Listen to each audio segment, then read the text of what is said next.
नमस्ते, मेरा नाम शुभम है और आप मुझे ब्रेन ऑफ बिहार पे देख रहे हैं।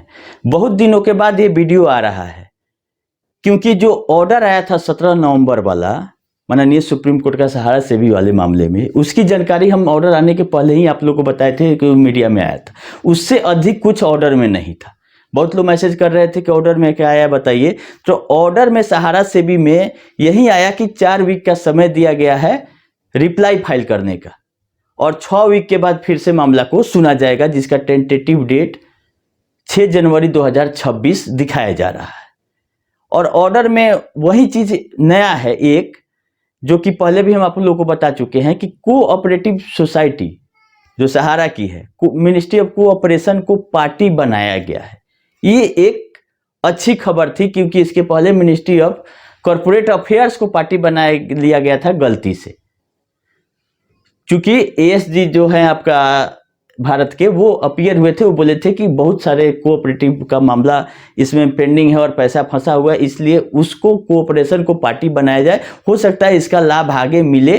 सहारा से भी विवाद में भी ये पता चले कि सोसाइटियों में लमसम 1,74,000 करोड़ का प्रिंसिपल आउटस्टैंडिंग है एज पर ईडी।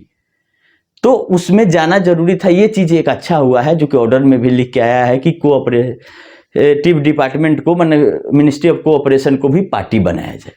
अगला एक अपडेट है कि ईडी वाले में ओपी श्रीवास्तव अंदर गए हैं, तो वो 2-3 दिन पे एक सुनवाई हो रही है। 27 तारीख को उनकी सुनवाई हुई और अगली सुनवाई 5 दिसंबर को रखी गई है। उनकी बेल भी फाइल किया गया है। फिर 8 तारीख को भी एक सुनवाई है अनिल अब्राहम का बेल से रिलेटेड, और 10 को मेन कॉग्निजेंस पे आपकी सुनवाई है। इस तरह से ईडी वाले मामले में जो कि कोलकाता के कोर्ट में चल रहा है, उसमें आपका 5 तारीख, 8 तारीख और 10 तारीख लगातार 3 दिन सुनवाई है। ऐसे 1 तारीख को मतलब 1 दिसंबर को भी सुनवाई हुई है और ये परमिशन मांगा गया है कि ओपी श्रीवास्तव को डेली 1 घंटा उनके वकील लोगों से मिलने दिया जाए।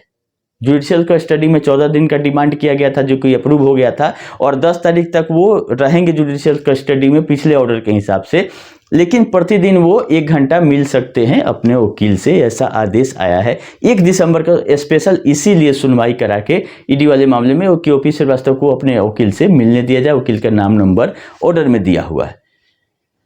ये रहा 2 बात अपडेट से। तीसरा जो पोर्टल वाला मामला है, पोर्टल वाला मामला आपका इसी महीना में टेंटेटिव दिखा रहा है 16 दिसंबर। सुनवाई होगा, लिस्टिंग होगा, नहीं होगा हमको नहीं पता है क्या होगा, क्योंकि इसमें कुछ भी फ्रूटफुल नहीं हो रहा है। आपका रीसबमिशन का तो लिमिट बढ़ा दिया गया कि 10 लाख तक ले लेंगे, लेकिन पैसा भुगतान के दिशा में लिमिट नहीं बढ़ा है। और जो भी परेशानियां थी, डेथ क्लेम था, मैच्योरिटी 23 के बाद वाला था, और जिनका डबल मेंबरशिप था, डिफिशियंसी का बात था, ये सब पे कोई चर्चा नहीं हुई।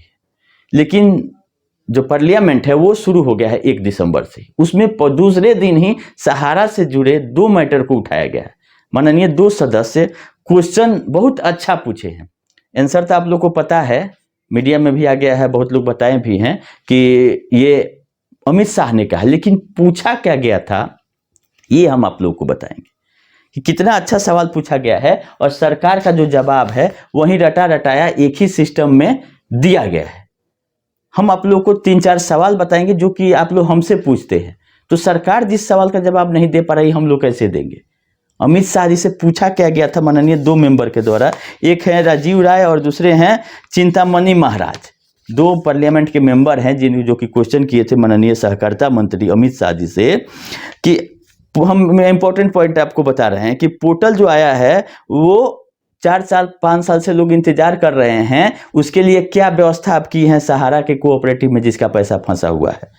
तो पोर्टल आया है, उसका जवाब है ठीक है, लेकिन the number of investor who have repaid the total amount of money invested in the various cooperative society of Sahara group along with the amount paid them state wise. कितना अमाउंट सहारा के सोसाइटियों में फंसा हुआ है स्टेट वाइज, हर एक state का हमको data बताया जाए, ये सवाल पूछा गया था। दूसरा सवाल है the details of number of people and amount held by the society state wise, माने कितने लोगों का किस राज्य का पैसा इसमें फंसा हुआ है। Whether a large number of investor have still not repaid their in deposit, एक अच्छा खासा संख्या है जिनको 1 रुपया पोर्टल से नहीं मिला है वो कितना है। जो सवाल बनाया है बहुत ही अच्छा सवाल बनाया है और सहारा के जानकार लोग ही दिए होंगे लिख के, माननीय ये एमपी साहब को, जो कि ये अमित शाह से पूछे हैं। दूसरा अगला सवाल है the detail of number of investor and total amount to be disburse, मतलब अभी तक कितने लोगों को कितना दिया गया, इसका जवाब दिया गया है। अगला क्वेश्चन है कि whether the government is contemplating fixing of any timeline to enable refund to all these investor in a fair transparent manner। कोई टाइमलाइन है कि कितना दिन में आप रिफंड कर दीजिएगा, ये पूछा जा रहा है। जो ये इंग्लिश में लिखा हुआ है उसका मीनिंग हुआ कि सरकार कोई टाइमलाइन फिक्स की है कि कितना दिन में जमा करता का जो कि पैसा फंसा हुआ है कोऑपरेटिव सोसाइटी में उसका वापस हो जाएगा। और लास्ट क्वेश्चन है कि whether the government propose to disburse refund with interest और कंपेंशन टू द इन्वेस्टर, क्या आप इंटरेस्ट या कंपेंशन के साथ लोगों का रिफंड करने का कोई प्रपोजल है आपके पास। फिर एक दूसरे मेंबर का सवाल सुनिए, उसमें तो बाकी सब कॉमन सवाल हैं कि स्टेट वाइज कितने लोगों का पेमेंट हुआ, कितना बाकी है। एक उसमें जो अलग से क्वेश्चन पूछा गया है, 2 क्वेश्चन है 2 मेंबर का, तो उसमें स्पेशल चीज पूछा गया है कि कोई डिस्ट्रिक्ट लेवल पे, स्टेट लेवल या डिस्ट्रिक्ट लेवल पर कोई ऐसा डिटेल है जो कि सेंटर से पेमेंट हो सके। Whether the government propose to set up a centre at state level और डिस्ट्रिक्ट लेवल, रिफंड कराने के लिए कि स्टेट लेवल या डिस्ट्रिक्ट लेवल पे कोई आप सिस्टम कर सकते हैं कि नहीं। और उसी में एक और सवाल है कि the step taken by government to resolve the technical glitches coming on the Sahara refund portal, इनका कहने का मतलब है जो कि कमियां, डिफिशियंसी आ रही है, टेक्निकल प्रॉब्लम आ रहा है, उसका समाधान के लिए आपके पास क्या है। अब देखिए इतना बड़ा सवाल है, इनका पूछने का मकसद था कि डिफिशियंसी हटाने का आपका क्या प्रोग्राम है, लेकिन इन्होंने जवाब में लिखा है कि ऐसी कोई डिफिशियंसी ग्लिचिंग पोर्टल पे नहीं है, पोर्टल सही तरीके से काम कर रहा है। मैटर पूछा जा रहा है डिफिशियंसी के बारे में, बताया जा रहा है कि सॉफ्टवेयर सही से चल रहा है। सॉफ्टवेयर तो सही से चल ही रहा है, लेकिन इसमें लिख दिया गया है कि टेक्निकल ग्लिचिंग अगर है तो वहाँ पे मीनिंग निकाल दिया गया कि सॉफ्टवेयर इसका सही चल रहा है कि नहीं चल रहा है। और जवाब मद में नया चीज़ कुछ नहीं है, पहले से टाइप किया हुआ रहता है वहाँ पे, उसी का कॉपी पेस्ट किया जा रहा है लमसम 2 साल से। नया चीज़ यही आया कि 25/11/2025 तक 6,841.86 करोड़ रुपया डिसबर्स कर दिया गया है 35,24,000 लोगों को, जबकि क्लेम किया है 1,41,00,000 से ज़्यादा लोग। यही डाटा केवल नया दिया गया है अमित शाह के ये रिटर्न सबमिशन में। और यहाँ लिख दिया गया है कि the detail of state wise application received and payment as on 25/11/2025 is at annexure. Annexure तो लिख दिया गया है, लेकिन कोई एनेक्चर इस दोनों में डाउनलोड में हमको नहीं मिला कि स्टेट वाइज क्या पैसा लोगों का जमा है, कितना लोगों ने कंप्लेन किया, कितना का रिफंड हुआ। लिख दिया गया कि हम एनेक्चर में लगा रहे हैं, लेकिन लगाया हुआ नहीं है। मात्र इतना ही जानिए कि 6,800 करोड़ पोर्टल के थ्रू अभी तक डिसबर्समेंट लोगों का हुआ है, जिनमें 50,000 तक अभी तक वापस किया जा रहा है। ये है सच्चाई जो अमित शाह जी रिटर्न सबमिशन में अपना रिटर्न रिप्लाई दिए हैं लोगों के सवालों का। तो बहुत दिन हो गया था अपडेट दिए हुए, लेकिन उस तरह का कोई अपडेट ही नहीं था जिससे बताने से कोई आप लोग को फायदा हो। हमने बता दिया था कि सबमिशन चालू हो गया, आप लोग कोशिश कर रहे हैं, लेकिन वो कितना सही हो रहा है हमको आइडिया नहीं। आप लोग कमेंट करके बताइएगा कि क्या परेशानी आ रही है। अगला हो सकता है वीडियो की उस परेशानी पे हम आप लोगों को बताएं कि क्या किया जा सकता है, या लाइव सेशन करके उसको हम लोग रिजॉल्व करने की कोशिश करें। लेकिन सरकार की तरफ से जो स्टेप लिया जा रहा है वो ऐसे ही, सरकार इसमें बोल दिया है कि जो हो सकता था वो हम लोग कर रहे हैं।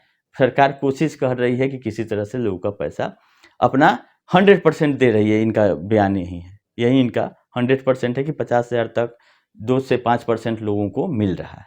जो 100 आदमी में 5 आदमी को 10 से 50,000 तक आ रहा है। 95 आदमी अभी 2 साल से इंतजार कर रहे हैं कि जिनको 1 पैसा नहीं मिला।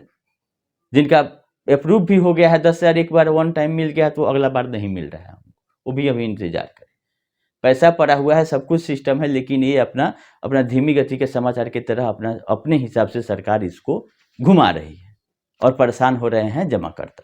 बाकी ईडी के कार्रवाई ये सब चलते रहेगा, पैसा रिकवरी होगा, एमबी वैली में क्या होगा नहीं होगा, तो सुनवाई की बात है। खैर देखिए, ईडी वाला तो हर 1-2 दिन पर सुनवाई हो रहा है, कहीं उसके चलते कुछ इधर का प्रक्रिया और डाटा सबमिशन में तेजी आए, यही हम उम्मीद करते हैं। बाकी 5, 8, 10 ईडी की सुनवाई है 16 तारीख को। आपका पोर्टल से रिलेटेड टेंटेटिव है, अगर उसमें कुछ अप्रूव हो, ये आएगा नया अपडेट तो हम आपको बताएंगे, नहीं तो 6 जनवरी 26 में सहारा सेबी में अगली सुनवाई है, अगर स्पेशल बेस बन जाता है। अभी के लिए इतना ही, धन्यवाद।